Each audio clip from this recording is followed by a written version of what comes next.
Alors, le système de retraite en Allemagne, il est basé sur un système à 3 couches.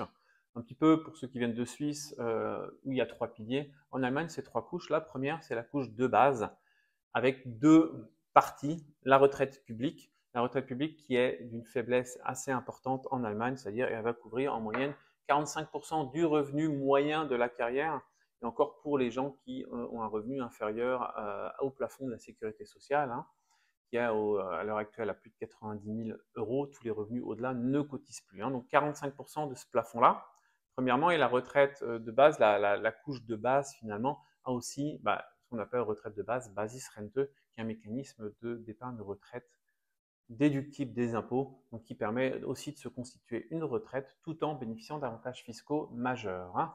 Donc ça, c'est la base, donc indispensable à avoir. Ensuite, il y a un deuxième étage. Ce deuxième étage est composé lui aussi de 2 parties.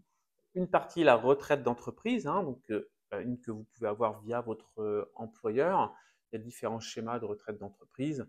Sans rentrer dans les détails, ça vous permet de cotiser depuis votre salaire brut, d'avoir un abondement de l'employeur, d'avoir des rendements sur votre contrat et plus tard de toucher une retraite complémentaire.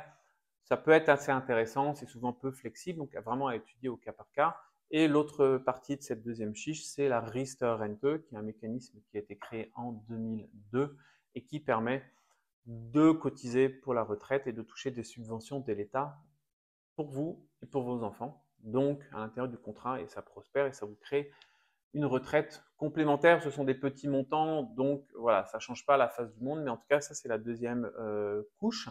Et une fois que les 2 couches sont remplies, en tout cas moi c'est ce que je conseille, il y a la troisième seulement, et la troisième c'est soit les mécanismes de retraite privés, soit l'immobilier, soit les placements financiers avec des fonds, des ETF, que sais-je, qui va finalement plutôt vous verser à la fin un capital qui vous permettra de financer vos vieux jours si vous arrivez à le manager, hein. Donc c'est pour ça, moi, mon conseil, c'est toujours de baser vos revenus fixes, hein. Si vous avez des coûts fixes, des besoins élémentaires, de les couvrir avec des retraites publiques plus de base, plus les complémentaires.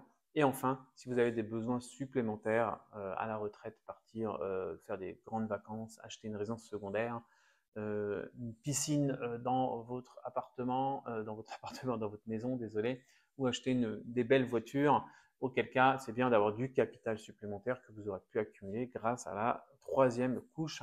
Donc pensez à ces 3 couches, faire en sorte qu'il n'y a aucun trou dans votre stratégie retraite. C'est aujourd'hui assez vital de préparer sa retraite.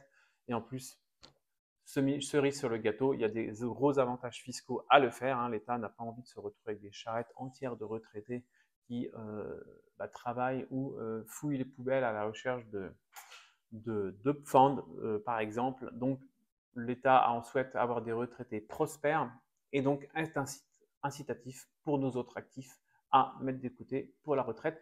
Donc, informez-vous. N'hésitez pas à écrire en commentaire si vous avez des questions spécifiques, à me contacter aussi, et puis vous abonner à cette chaîne parce qu'il y aura des points spécifiques sur chacun des différents mécanismes.